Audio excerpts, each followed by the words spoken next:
this technique is just some sort of basic applications.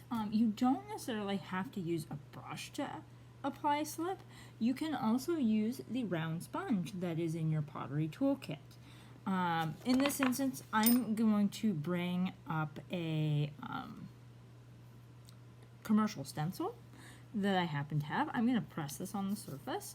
You can use the sponge also just directly on the clay surface without a stencil. That's fine. I'm just going to show you this because it's going to give a slightly raised texture.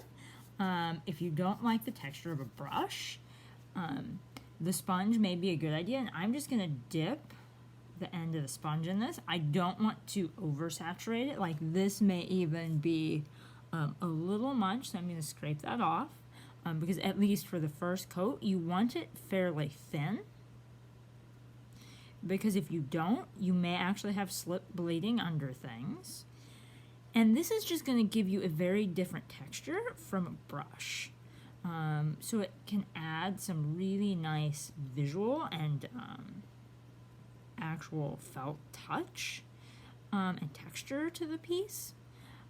So from here, I would let this sort of dry a minute or two, and then I would go back and I would do at least one more coat, just because the sponge tends to leave some gaps.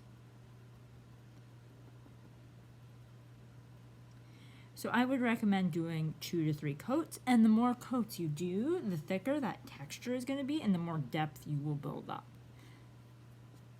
So I'm just going to peel that away, nice and easy. And it's just a matter of washing the stencil off in the sink as well as the sponge itself. And you have this sort of lightly textured surface that, because of the stencil, also resulted in a little bit of a raised